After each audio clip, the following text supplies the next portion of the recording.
Yep. That sounds good. Okay. Welcome, everybody, to the May 2019 conference call. Today it'll be Jim Holbeisen will be starting off talking about markets and stuff he's seen around the country. And then Daniel Weaver is going to talk about the calendar picture for May, which is corn that received 2x2 in addition to some foliar. And the rest of the time it'll be Robert Rowley, who's a grower, a customer and a salesman from Michigan. His family has been on the program since the early 60s, and he and his brother run quite a successful operation. So with that said, I'm Zach. I'll be doing the calls from now on, I think, and I hope you guys enjoy. Feel free at any time, unless the guys say otherwise, to unmute yourself with *6 and ask questions or make comments. All right, Jim, go ahead.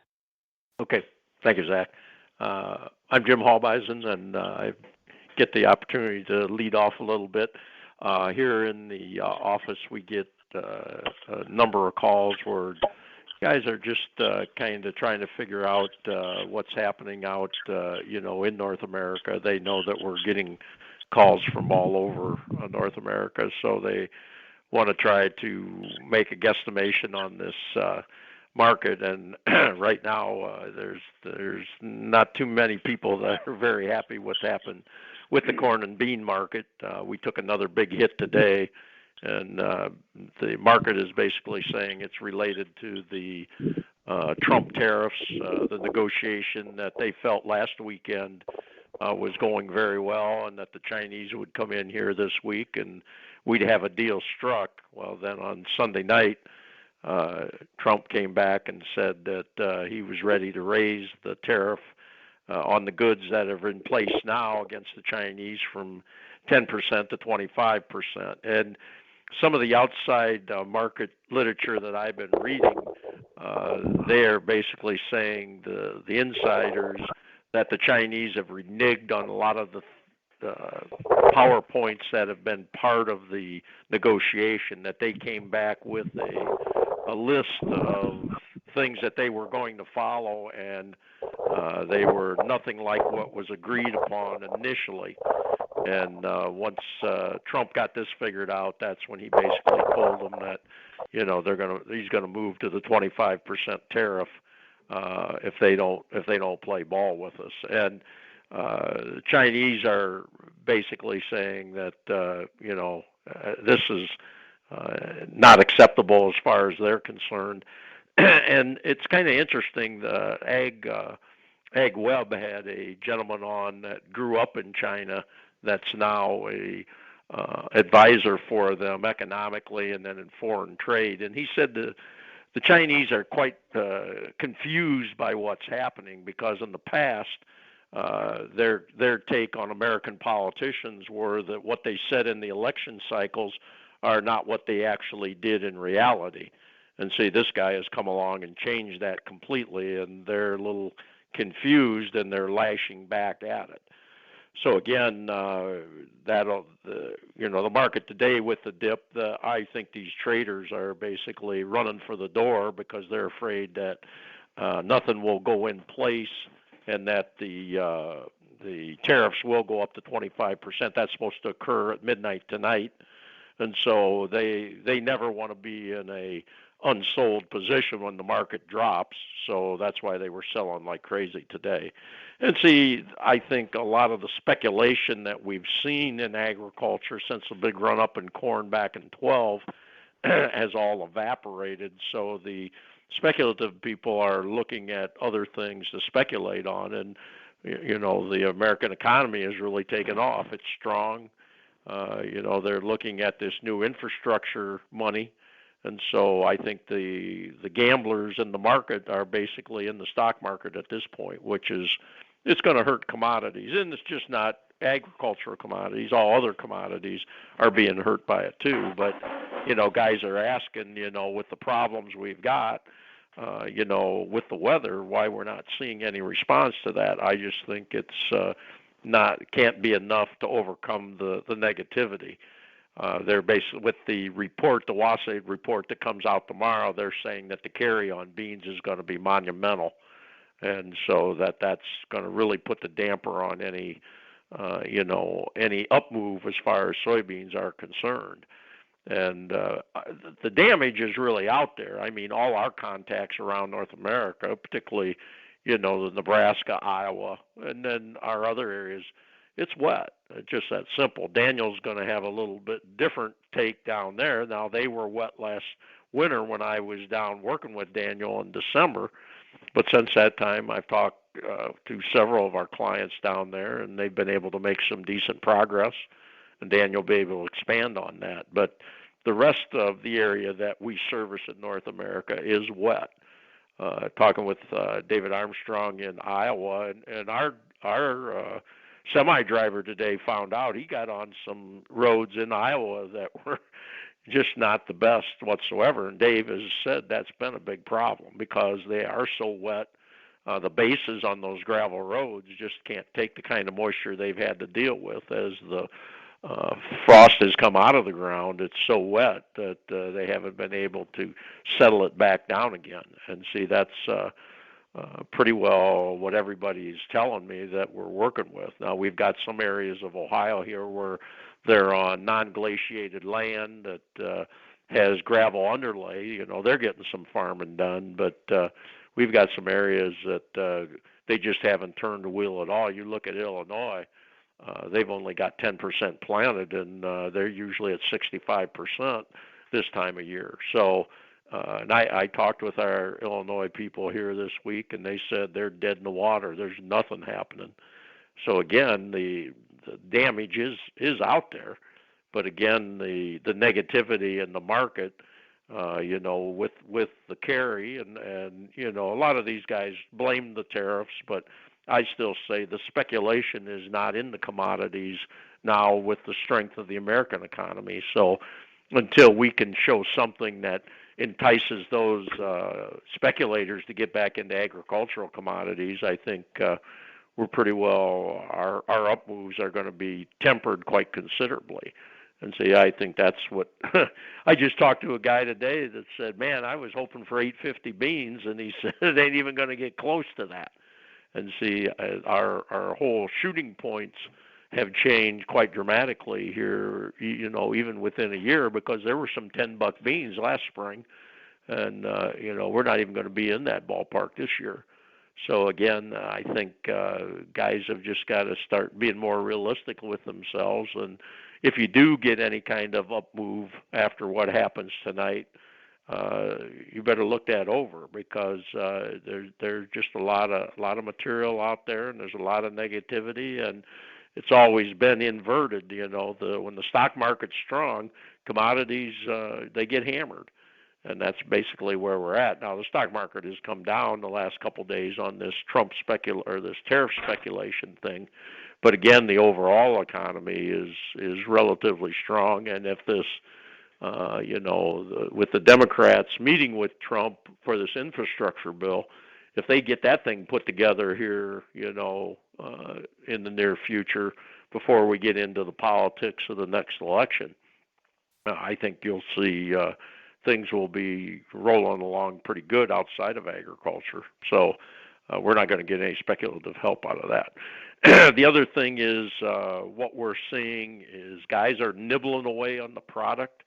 The numbers are down for us. They have been last couple of years because of what the ag economy has been doing, but we've been holding our own very nicely compared to the other fertilizer industries. And this year, with the problems they've had moving product, we're getting word that this anhydrous thing is just about dead.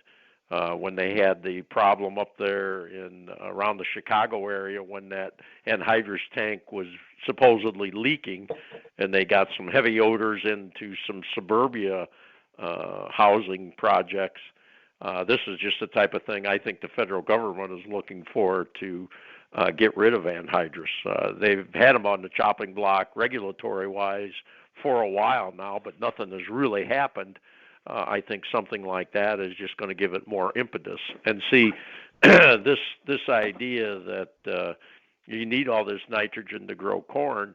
The government is, they're looking at this with the lawsuit that's happened here in the state of Ohio with Lake Erie. I think you're going to see much more pressure on this fertility market. In other words, they're going to price this nitrogen at a level that they're going to force the farmer to cut back to a certain degree.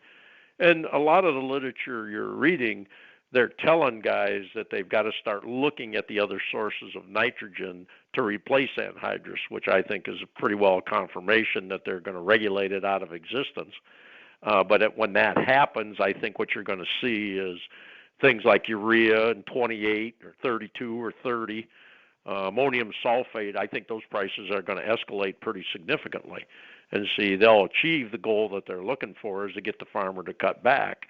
And that matches up with what we've been telling guys, for 60 years. If you get this soil working correctly. In fact, we have an article that's going out to our sales force here in the near future where the guy is talking about using bug in the jugs, to try to get the biological up. But the thing that's interesting about it is that he feels that he can cut this, if he gets that soil biology working, he can cut this input of nitrogen quite significantly. And he's starting to talk about raising 300 bushel corn with 75 pounds of applied nitrogen. And see, this is something that's, totally out of kilter with the agricultural establishment. The only people who talk like that are growers people. And this is a guy that's coming out of left field talking about it. So I think the impetus to get farmers to start whittling back on this, and see, that's been our message of the last several years. Okay, if you don't think that government regulation is going to affect, the way you fertilize stuff, that's fine. But if you don't attempt to try to figure out how to whittle back on your utilization of fertilizer, I think you're committing suicide because it's pretty plain that it is going to happen. The numbers are there, and see if there's anything to confirm that. It's this tariff thing.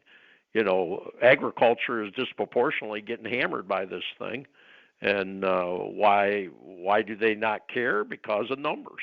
And see, the same thing is going to be true, with the regulatory impetus on fertilizer too. So this is where the growers program shines, guys, and you all know that as well as I do. And people that are looking at us initially, this is something that we think we can help you with.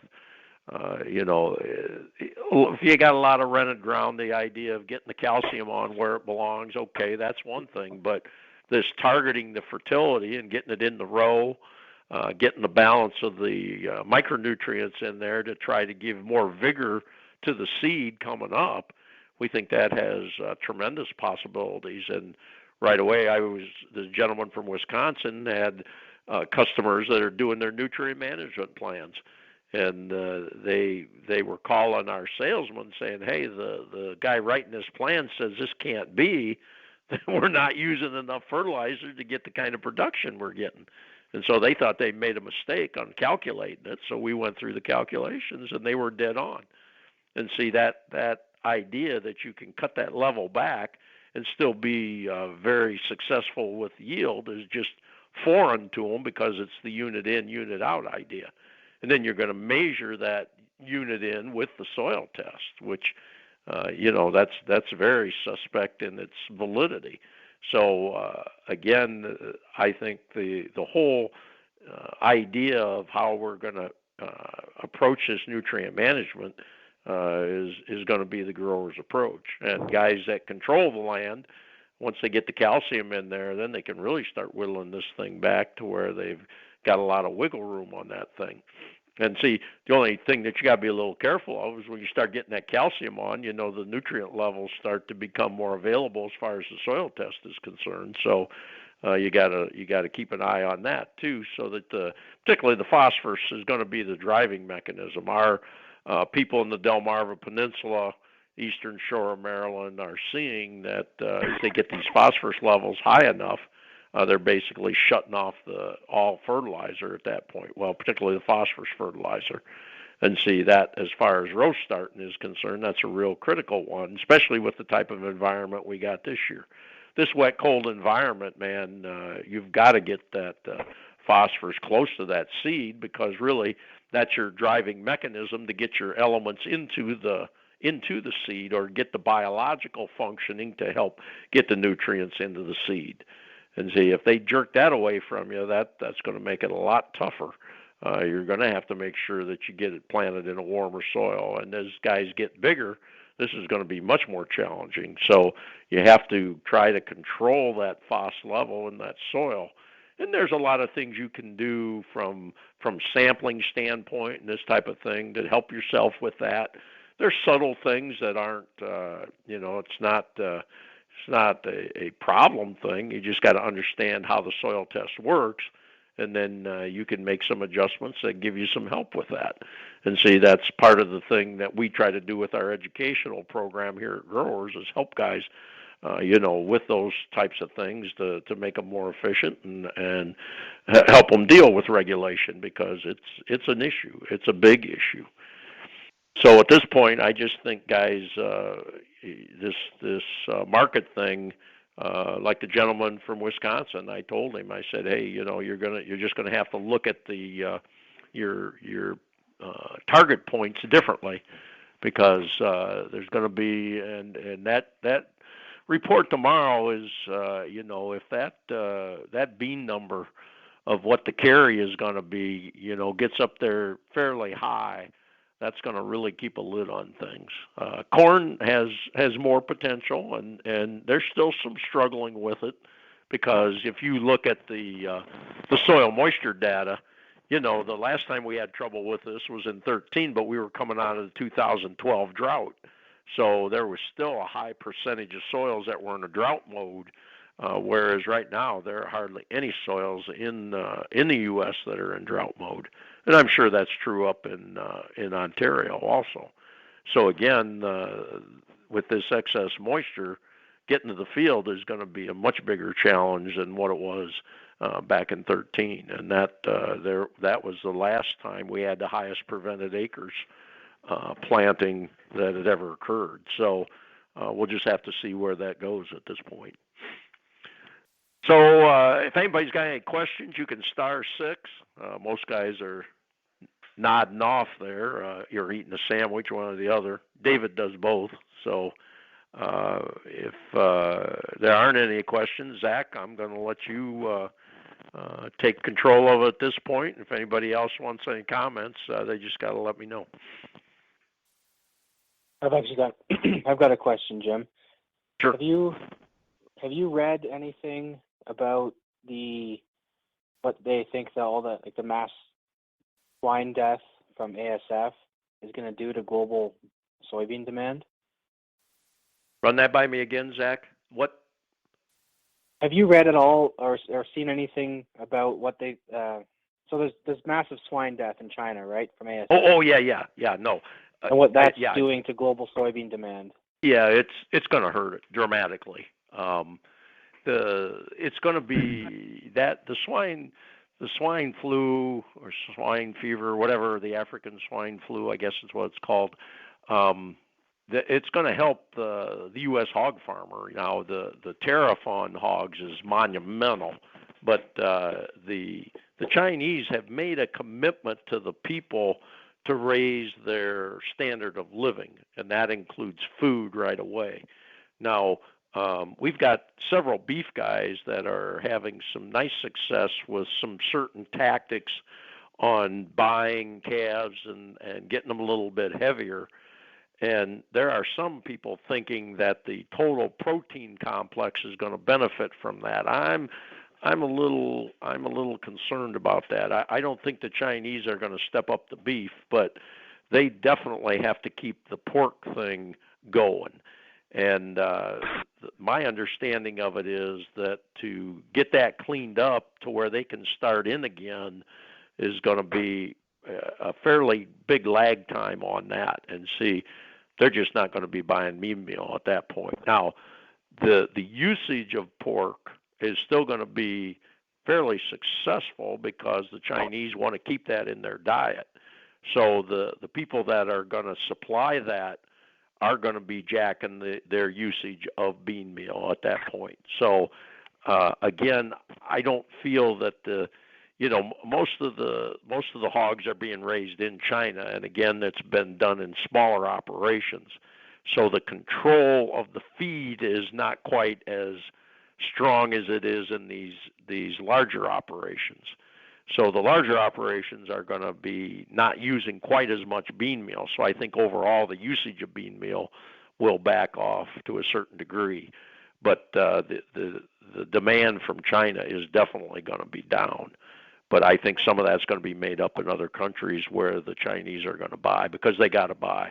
They're going to force the people to eat more chicken, but they've got to keep a fair amount of pork in the food chain because they've already had it, and to revert back is not going to be a good deal. And with 3 billion people, they got to keep them under control, and so they will do that. So, but yes, it will hurt it, and I think that's going to be problematic for us, particularly because it seems like the Brazilians are stepping up, supplying a lot of this pork to the Chinese, both the pork and the beans. They're going to be they're going to hurt North America. There's no doubt about that. It's a real boon to them. Thanks, Jim. Yep. All right. Does anybody else have any questions for Jim?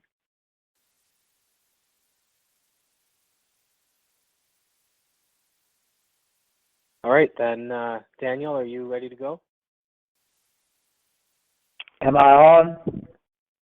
Yep, I can hear you. Okay. Yeah, I'm ready. All right. Do you think you could talk a bit about the weather you're seeing so far and how the planting has gone and stuff like that before we get into the calendar? Okay. Yeah, welcome to the sunny south. It's beautiful down here. Just getting a little bit dry. Not bad. Not really hurting anything at this point, but there's a little bit more space between the rains, and we see a good bit of dust flying anymore. But most of the corn's in the ground. A lot of corn's up shoulder high. Peanuts and cotton and other things are going into the ground pretty fast. There's a lot of planting been done in the last 2 weeks, 3 weeks. So we've had almost perfect weather for the last 3 weeks for planting and preparing the land. It dries off and get in and then do a lot of work and then get a shower and then another week or 10 days of nice weather to work. So that part's been really good. The corn is really looking good at this time. Listening to Jim, maybe we have too much corn. I don't know. But maybe that's why the Lord's letting it rain in the north, so it'll shut some of it off. Right. I feel for whoever. I know a lot of places up there, it sounds like nobody's done anything yet, so that would have to feel pretty bad. But then on the other side of the coin, there are a lot of farmers in the southeast that are hurting financially tremendously from the hurricanes that went through, and a lot of crops were lost. A lot of produce was lost. A lot of the produce people are hurting, and it seems like this spring, I was on a big produce farm yesterday, and he was just saying that they can't keep the insects out this year. They have sprayed and sprayed and sprayed, and the worms just keep coming. Their cabbage, they're having to throw a lot of it away.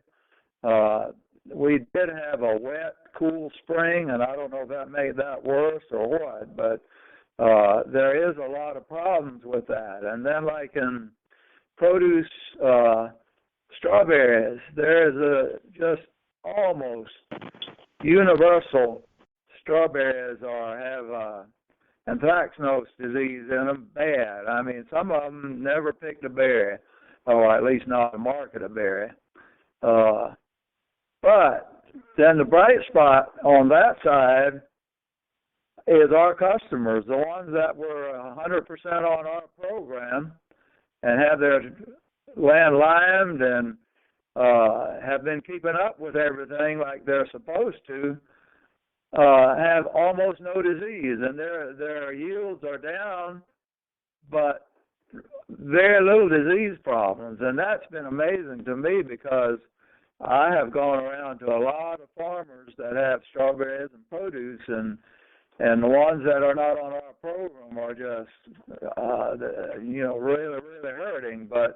And this is the first year that I have really seen just a dramatic difference like that in our program people and the ones that are on the commercial programs. We get a lot of people laugh at us, but right now it's kind of it's showing up for us in a real good way.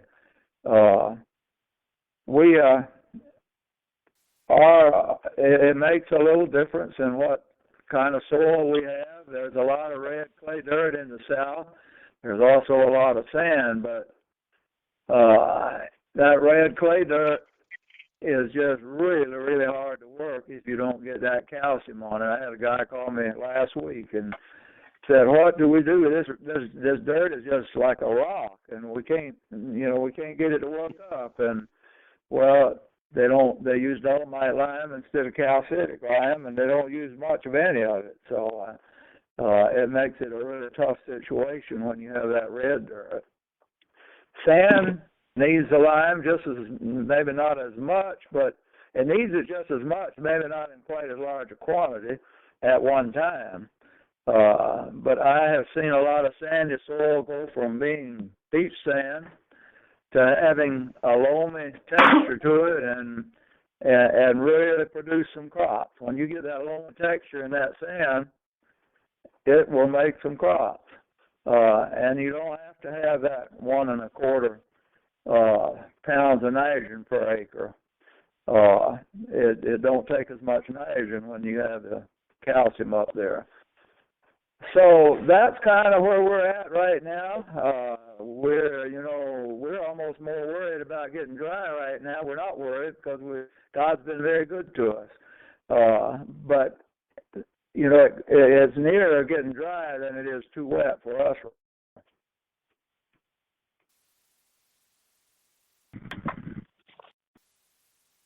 Thanks, Daniel. I want to move into the calendar a bit. So the picture is, well, I'll let you describe in more detail if you want. But looking at it, the only GMS that was applied was in 2x2 and then sprayed on the foliage. Can you explain that a bit? Was this one of your fields, Daniel, or a customer? Yes, that's a real bright spot in my experience. I'll just kind of go through how that all came about. And I tried to call the farmer that grew that crop, and I was wanting him to come on, but I never could. I tried quite a few times. I never couldn't get in touch with him today. But last year we have our annual farm show in October, and now this would have been October a year ago. I was at the farm show, and I had this guy I'd never seen before come through, and he just stopped there and he said, "Look, I have been trying for, I think he said 15 years, or I don't remember exactly how many years he said, to make 300 bushels of corn. And I have been going by what the universities tell me. I put up to 400 or 500 units of nitrogen on. I put all kinds of dry fertilizer on. I bought me a twin-row planter, and I just can't make 300 bushels. And I asked, do you think you can help me make 300 bushels? And, well, you know what kind of question that is. That's pretty huge question. But I told him, I said, well, it just depends. I said, I have never seen your farm. I have never seen how good a job you do of keeping everything up to date. But I said, if you do exactly what I tell you, I think we can get you 300 bushels within 3 years, but probably not the first year. And But I said I can't guarantee that, but I said I believe we got a good chance of doing that. And so I figured that would be like most times it is. The man will go on, I never hear from him again. Well, the next week after the farm show, he called me up, and he said, look, I have this 22-acre field, and I'm ready to do that 20. It's I had a pivot on it, but it was only about not quite 2/3 of it that the pivot covered, about 2/3. And so he said, I'm ready to do this field exactly like you tell me. Mm-hmm. And so I said, okay. I said, sounds good to me. I said, we'll see what we can do. And so I told him, I want you right now to order 3 tons of calcitic lime and put 3 tons of calcitic lime on that land. The pH was already 6. I don't even remember exactly, in the middle to high 6s. And but I said, I want 3 tons of calcitic lime on that field. And then I want you to take a chisel and work that in the ground just as deep as you can work it several times. And then let that lay there until the next spring. Well, then the next spring, they put out about 65 units, 60 or 65. Some of these numbers I'm just going by remembrance now. I should have my calendar here. I think it says it in the calendar, but units of pre-plant nitrogen with a little bit of sulfur, and then I want you to plant it with 6 gallons of growers and 2 by 2, and then come back when it's about 8 to 10 inches tall and put 2 more gallons of growers on it with some NA. And then just as late as you can get through it with your high boy, put another 2 gallons with another dose of NA on it. And so that's what they'd done. They did add a little bit of other pop-up fertilizer, not a whole lot, but they did add some of that. Yeah, but that was the only other fertilizer they put on it. And so then I went back, and when I've seen it a couple times before that picture that's in the calendar, but then I went back when I took that picture, and it was just amazing, the beauty of that field, the color of the corn, and so then I went back at the end of the crop year, and well, it wasn't finished. They hadn't harvested it yet, but I got pictures also of the, I went into the field and shelled a bunch of ears and took a picture of that. But then I took about 11 feet of row, and I got all them figures written down, and I actually took the corn ears off. I took them home. I measured the distance. I shelled the ears, the corn, and dried it to 15%. Well, and I want everybody on the line to know that this field didn't make near this, but where I got that, and I did not look for a good spot. I just went in and got some. But it weighed in at 340 bushels. Well, you remember a third of that field or more is not irrigated. And so that, we didn't get rain at the right time for that non-irrigated stuff. But then we had some tremendous winds and had a lot of lodging in there. But with the dry land and everything, they had a across-the-scale weight of 260 bushels. And he had told me that the most he had ever made before was 240, and most of the time it was 225. But that was the dry land and everything, around 260. So, and that was with the lodging and everything. I mean, it still made that much. And he did not have quite 200 units of nitrogen on there. But with the calcium on there, and then with our fertilizer put there at the right place at the right time, it just produced. He was so happy. I don't know if I've ever seen a customer happier than he was. So that's a story. That's fun to tell.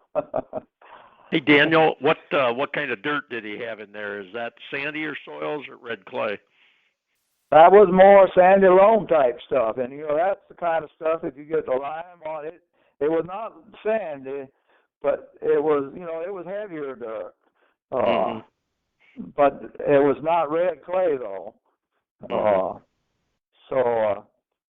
But it it flat put out some corn.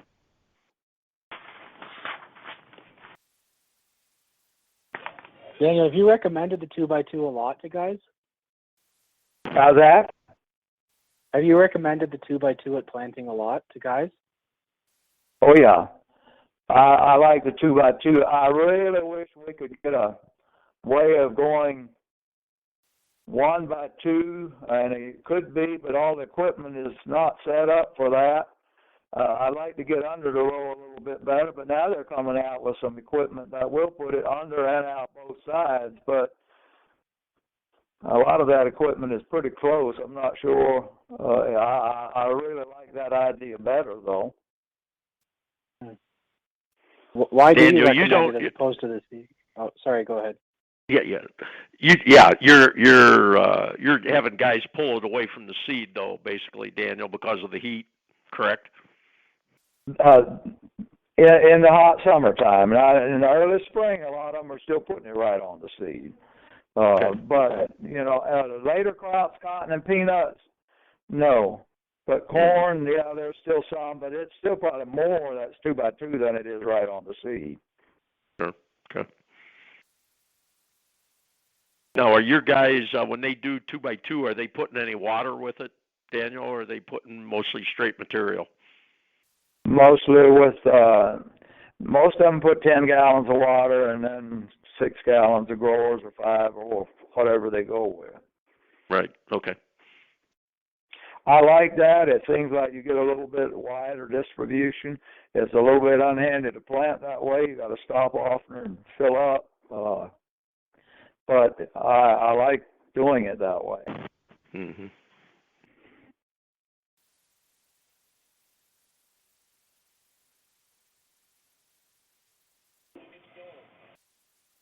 Anybody else have any questions for Daniel?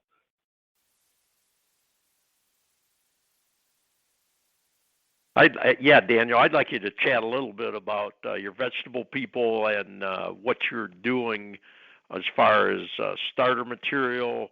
Are you doing anything more than just transplant solution?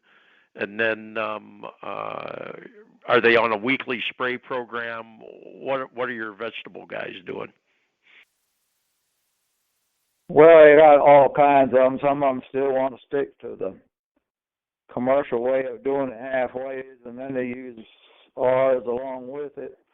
Mm-hmm. The ones that have the best, the ones that didn't have the disease this year are very rigid on every time they cross that field, they put growers along with it, and they are particular. I took pictures of a lot of the fields of bears, and it's also coming into some of the other watermelons and things. And when I say something to the ones that don't have a lot of the disease, they say, "Look, you got to have that calcium there and that juice. They call it our juice. You put that juice on every time you cross the field, and that stuff will perform for you." And they don't put, a lot of them will put a half a gallon at a time. If they go twice a week, most of them will do it once a week, and some of them don't do it but once every 10 days. I do have one particular produce man that started 4 years ago, and he's gone almost 100% with my program ever since. He did have boron a couple times, and but he has just a show place. I would really like to just take a load of people up there and show them his place this summer when he gets everything out. His squash, his watermelons, his grapes, his everything, his strawberries. It is beautiful. And he has very, very little disease problems. He always puts 3 tons of lime on before he starts on new ground. And he does not use dry fertilizer. So he has really, really been a bright spot for me. What do you tell vegetable guys when you start with them? As far as if you got a guy that's got sandier soil or more of a loamy soil versus a red clay guy, what kind of levels, and do you like to see him get that calcium on every year? Generally, if you got red clay, I want at least 3, but I tell them if you can do it, put 5 tons on there, and then 1 ton a year. I don't care what your soil sample says.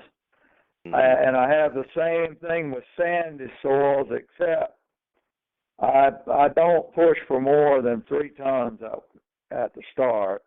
But then I want a ton a year after that also. And if it's somebody just don't want to do it, I don't make a big fuss about it. But that's my recommendations, and the ones that do it are happy. Mm-hmm. Now, when you get guys to put the lime on, you're getting them to work it in, correct? Well, the ones that can, I do a lot of hay fields that they can't. I mean, there's a lot of them will aerate it, but they can't really, work it in. But if they aerate it, that helps. But that's a slower process. It just definitely takes longer if you can't work it in.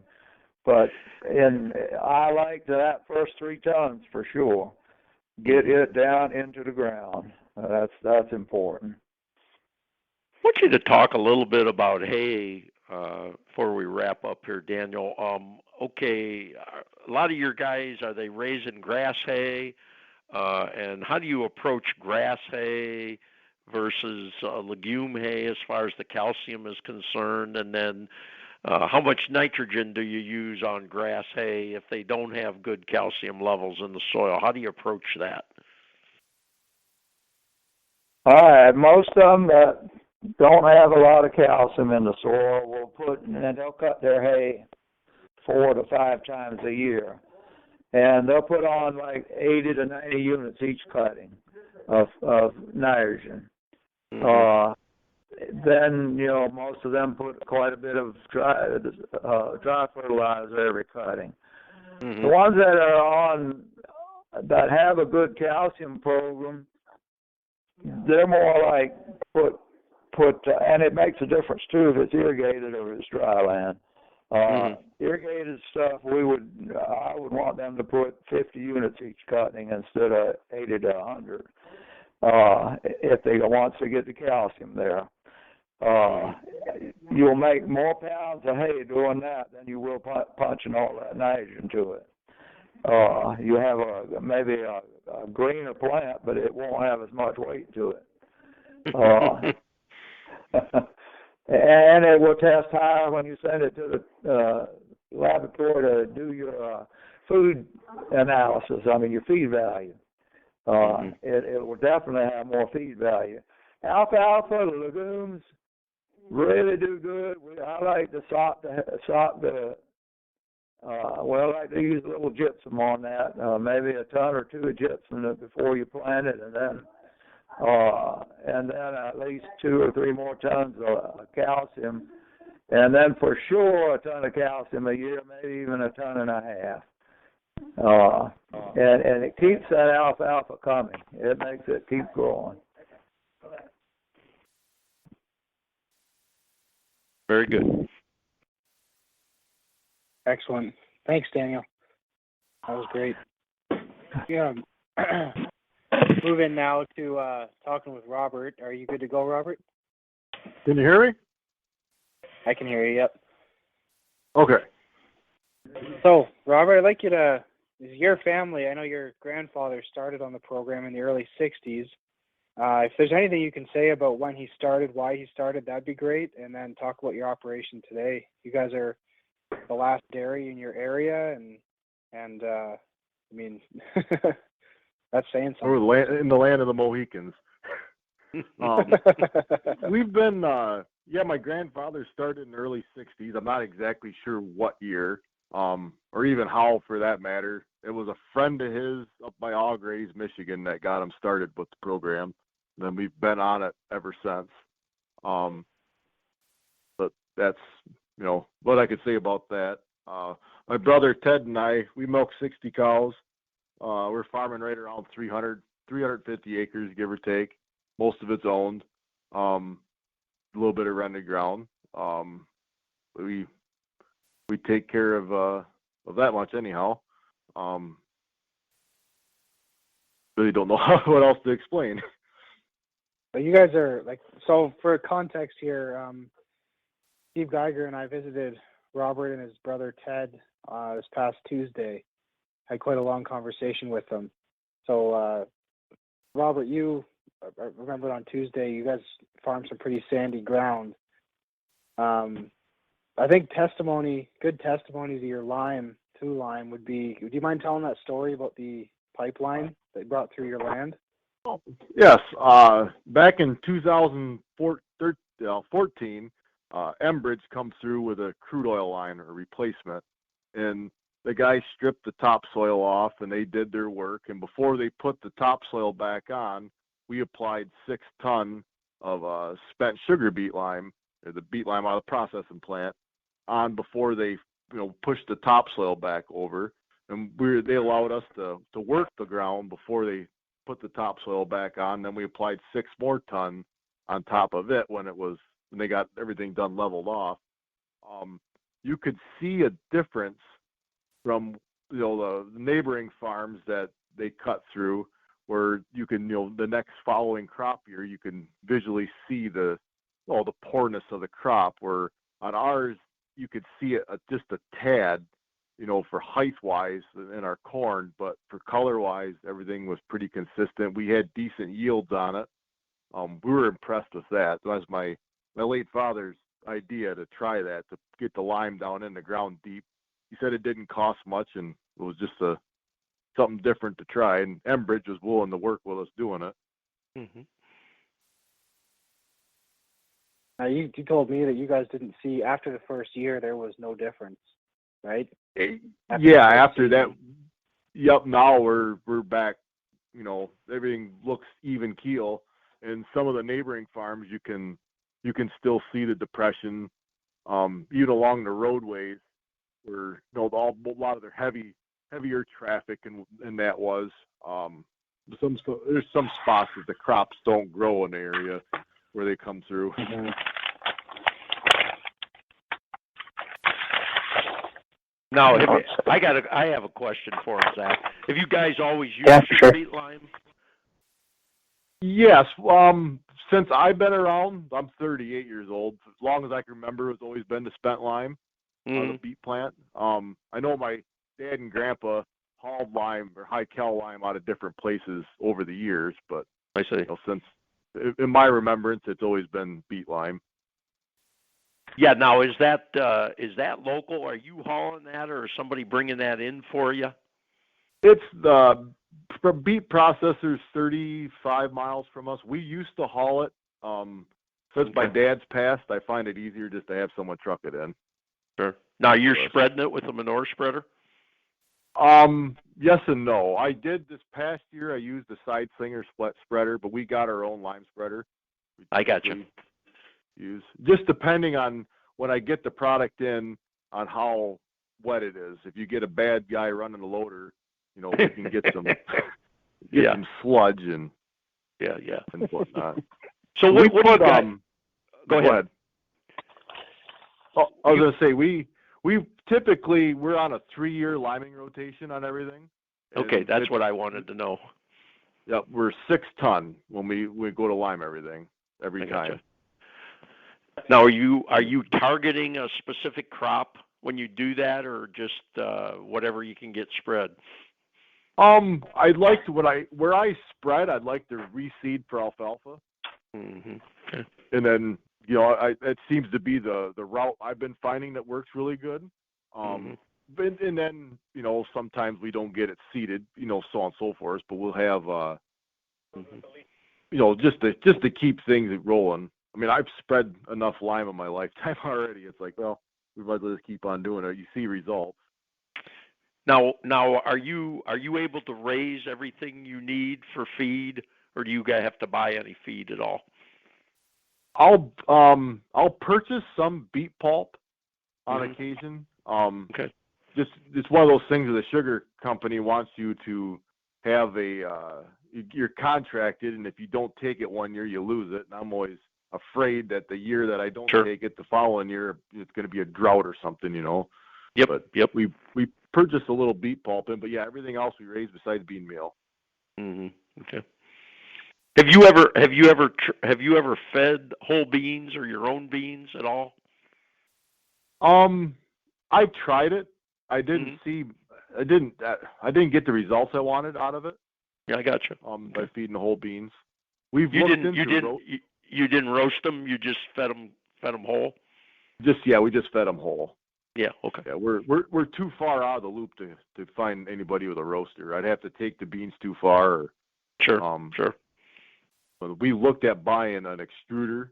A gal in Ontario has a press she made up, and we looked into doing that, but we milk robotically, so we're going to use the extruded beans in place of a robot pellet to track the cows to the milking robot. But we just haven't got that far, especially now. We're getting paid not very much for the milk, but we're getting by. What would you comment on the robots? What's your experience and what's your whole philosophy with them now? How long have you had them? We got one Lely. We've had it since 2012. So we've been going on 7 years this month. It's been a good experience. We put it in because we're in an area we can't find labor. And it's been a life-saving, since my dad's passed, because my dad hauled milk, and we kind of inherited a milk route, so now we're milking cows, farming, and, doing the milk route, so everything, it's kind of nice not having to go to the barn at 6 o'clock at night to milk. We've had good increase in production's been nice. We've averaged 10 to 15%. For the last 7 years. 7 years ago, we jumped that much. This cow's getting milked more times. Our conception rate's gotten higher. Days of milk has gotten a lot shorter. We can breed right off the computer. We've been finding that's been very accurate. You'll get a lot of silent heats that I wouldn't see. Then you look on the computer. She's open. She needs to be bred, and it works out pretty decent. What about mechanics? Any troubleshooting, or it's like fixing a combine. I mean, do you have a lot of problems with the machine that have to be fixed, or you get good service that way, or what's that all about? We've learned to fix a lot ourselves. There's some things that we can't fix. Our biggest gripe anymore is the maintenance. To have the dealer come out to do the service that that's required or what they need to do. That cost seems to be getting higher. But yeah, a lot of it we've made parts for it. We've modified things. Like initially they had ropes that hung off the bottom of the teacup. So when she was done milking, it'd pull off. We replaced all them with takeoff chains. We bed with sand, and sand was tearing the ropes apart. But we can get 3 times the usage out of a takeoff chain, and it's lasted longer. Lely didn't recommend it at the time, but that's whatever. It works. But no, we've it hasn't been. It just a lot of the miscellaneous parts. It just stupid things you wouldn't think would break on Christmas Eve and stuff like that. But I guess that goes with everything with agriculture, anything automated. Yeah, absolutely. What about the cold weather? Does that present unique problems to it, or is it pretty well handle that? It handles the cold fairly decent. We put radiant tube heaters in our robot room, and then for when it got super cold here this past winter, like or a couple winters back when we had the polar vortex, we ran to salamanders on it, just overnight, just to keep it from freezing. And it wasn't the robot that itself would freeze; it would be the teacups freeze in the little saddle they sit in. I gotcha. But it's a nice way to milk cows. Mhm. We'll put it that way. So you're happy you went that way? Yes. Yeah. Good. Yeah. It'd be we'd still be milking the other way. I mean, I like milking cows. That's why we still have them. I've been I started milking in 2004.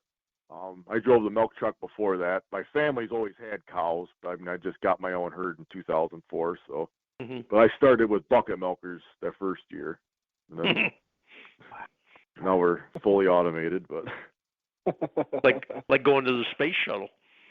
yeah, no, I had two De La Valve bucket milkers and a step saver, and I bought my last stop out on the milk route. He wanted to retire, and I got married on July 31st, and we started milking August 6th.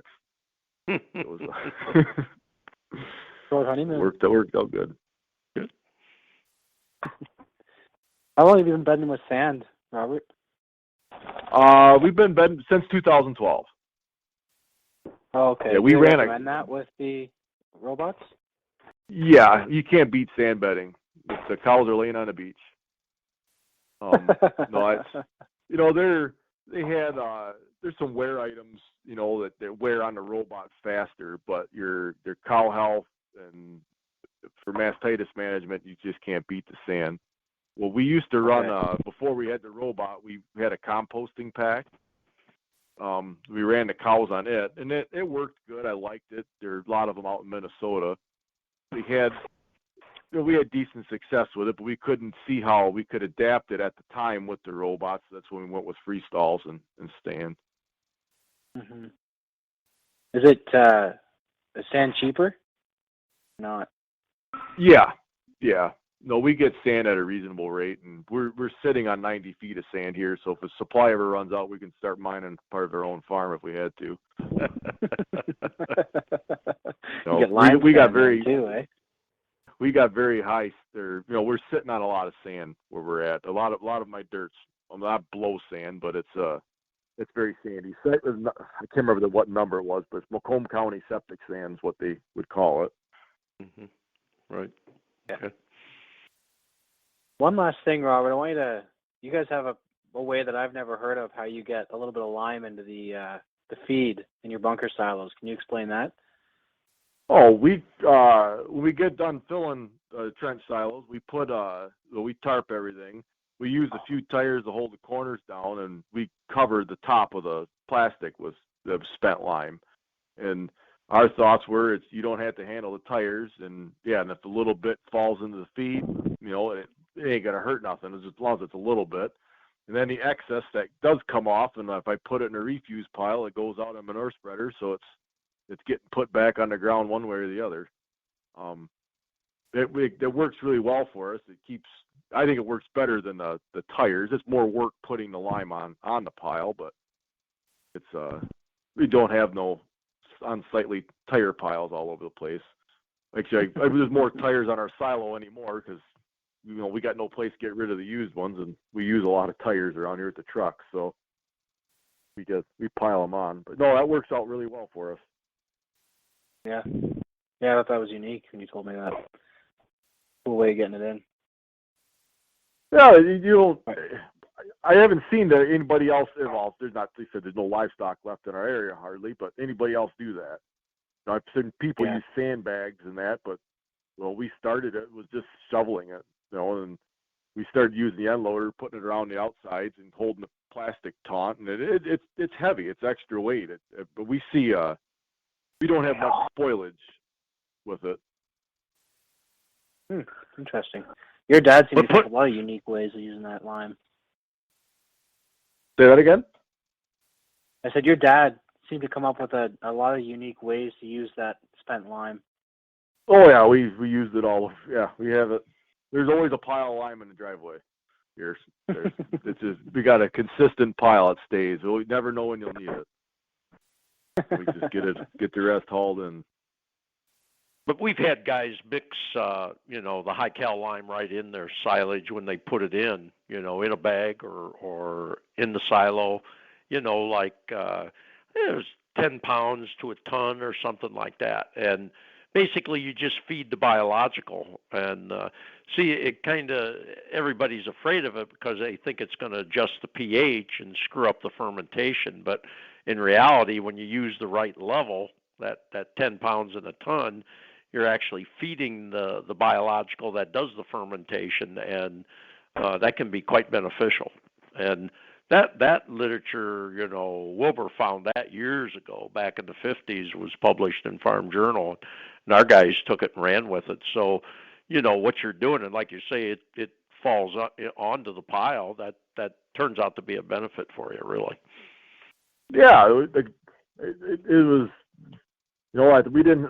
I guess it started. We didn't have all these tires laying around like everybody else does, and then it was just a way to hold the plastic, and kind of a light bulb went off, and it's been working out fairly good. No, we've always had. Like I said, we've always had a lot of lime. I was imprinted in my head, and I was a young man. Got to lime everything. So there you go. Grandpa was That's a firm fantastic. believer. Yeah. All right. Does anybody have, Robert, is there anything else you'd like to say? Are there any questions for him? That's about all I had to say. All right. Thanks, Robert. Any All right, questions thank you. for him? I'm gonna.